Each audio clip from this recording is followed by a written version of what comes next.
ஓம் come கணபதாய நமக. ஓம் நமச்சிவாய நமக. ஓம் நமோ நாராயணாய நமக. அனைவருக்கும் அன்பான வணக்கங்கள். நான் உங்கள் ராஜி. இன்றைக்கி நம்ம பார்க்க போகிறது முருகப்பெருமானுடைய அற்புதமான மந்திரம்ங்க.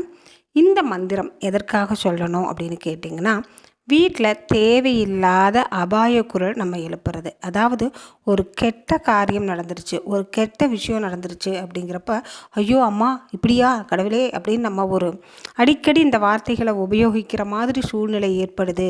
கெட்ட விஷயங்கள் அடிக்கடி நடக்குது, கெட்ட காரியங்கள் அடிக்கடி நடக்குது, ஏதோ ஒரு சண்டை சச்சரவு பிரச்சனை, மனம் அதாவது சங்கடப்படுற மாதிரி நிறைய விஷயங்கள் நடக்குது. அப்படிங்கிற நேரத்தில் முருகப்பெருமானுடைய இந்த மந்திரத்தை சொல்லி வழிபாடு செய்வது ரொம்பவுமே நல்லதுங்க.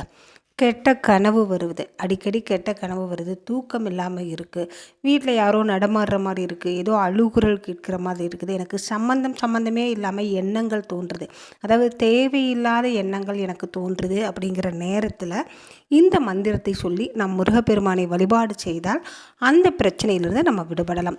நமக்கு யாராவது ஏதாவது செஞ்சு வச்சுட்டாங்களோ, அதனால தான் நம்ம இப்படியெல்லாம் துன்பப்படுறோமோ, நமக்கே கஷ்டத்தின் மீது கஷ்டமாக வருது, துன்பத்தின் மீது துன்பமாக வருது, இதனால் இருக்குமோ அதனால் இருக்குமோன்னு ஏகப்பட்ட பிரச்சனைகளை போட்டு குழப்பிக்கிற நேரத்துலையும் முருகப்பெருமானுடைய அற்புதமான இந்த மந்திரத்தை சொல்லி நம்ம வழிபாடு செய்கிறப்ப நிச்சயமாக அந்த பிரச்சனையிலிருந்து நம்ம விடுபடலாம். ஒவ்வொரு விஷயத்திற்கும், அதாவது ஒவ்வொரு காரியத்திற்கும் ஒவ்வொரு விதமான மந்திரம் இருக்கா அப்படின்னு கேட்டிருந்தீங்க. ஆமாங்க, ஒவ்வொரு காரியம் நடக்கணும் அப்படின்னாலும் நம்ம அதற்கு தகுந்த மந்திரம் சொல்லி வழிபாடு செய்கிறப்ப நிச்சயமாக அதற்கான பலன் கிடைக்கும். திருமணம் நல்ல முறையில் நடக்கணும் அப்படின்னா திருமணத்திற்கான மந்திரம் சொல்கிறது. குழந்தைகள் நல்லா படிக்கணும் அப்படின்னா அதற்கான மந்திரம் சொல்லணும். ஒவ்வொரு காரியத்திற்கும் ஒவ்வொரு நல்ல விஷயத்திற்கும் நம்ம முன்னோர்கள், நம்ம ஆன்மீக பெரியவங்க நமக்கு நிறைய மந்திரங்களை சொல்லி கொடுத்துட்டு போயிருக்காங்க. உதாரணத்துக்கு நமக்கு வயிற்று வலிக்குது அப்படின்னா வயிற்று வலிக்கான மாத்திரை சாப்பிட்றப்ப தான் வயிற்று வலி சரியாகும். வயிற்று வலிக்கிறப்ப நம்ம கால்வலி மாத்திரை சாப்பிட்டா எப்படி வயிற்று வலி நமக்கு சரியாகும், அந்த மாதிரி தான் இந்த பிரச்சனையில் இருக்கிறப்ப இதற்கான தீர்வை தேடி இதற்கான மந்திரத்தை சொல்லி நம்ம முருகப்பெருமானை வழிபாடு செய்கிறப்ப அந்த பிரச்சனையிலிருந்து நம்ம விடுபடலாம். ஒவ்வொரு விஷயத்திற்கும் ஒவ்வொரு விதமான மந்திரங்கள் இருக்குங்க. இந்த பதிவில் நம்ம பார்க்குற இந்த மந்திரம் கெட்ட காரியங்கள் நடக்காமல் இருக்கிறதுக்கும், கெட்ட விஷயங்கள் அடிக்கடி நடக்காமல் இருக்கிறதுக்கும், மன சங்கடம் ஏற்படாமல் இருக்கிறதுக்கும், அதாவது தேவையில்லாத ஒரு கெட்ட எண்ணங்களே அடிக்கடி தோன்றது, இப்படி ஆயிருமோ அப்படி ஆயிருமோ, இந்த பிரச்சனை வந்துடுமோ அந்த பிரச்சனை ஆயிருமோ, நம்ம மனசை போட்டு குழப்பிக்காமல் இருக்கிறதுக்கும், தெளிவான மனநிலையை பெறுவதற்கும் அற்புதமான மந்திரமுங்க.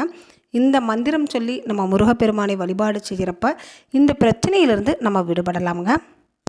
ஸ்கந்தா குருநாதா கதறுகிறேன் கேட்டிடுவாய், தாளினை பிடித்தேன் தந்திடு வரம் எனக்கு, திருவருட்சக்தியை தந்தாட்கொண்டிடுவாய், சத்ரு பகைவர்களை சண்முகா ஒளித்திட்டு, கிழக்கு திசையிலிருந்து கிருபாகரா காப்பாற்றும், தென்கிழக்கு திசையிலிருந்து தீனபந்தோ காப்பாற்றும், தென் திசையிலும் என்னை திருவருளால் காப்பாற்றும், தென்மேற்கிலும் என்னை திரள்வேளால் காப்பாற்றும், மேற்கு திக்கில் என்னை மால்மருகா ரட்சிப்பாய், வடமேற்கிலும் என்னை மயிலோனே ரட்சிப்பாய், வடக்கில் என்னை காப்பாற்ற வந்திடுவீர் சத்குருவாய், வடகிழக்கில் எனக்காக மயில் மீது வருவீரே.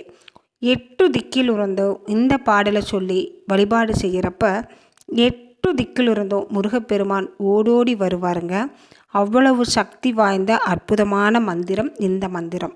தினமும் ஒரே ஒரு முறை முருகப்பெருமானை நினச்சி நீங்கள் இந்த பாடலை பாராயணம் பண்ணுறப்ப கெட்ட விஷயங்கள் எதுவுமே நம்மை சுற்றி நடக்காதுங்க.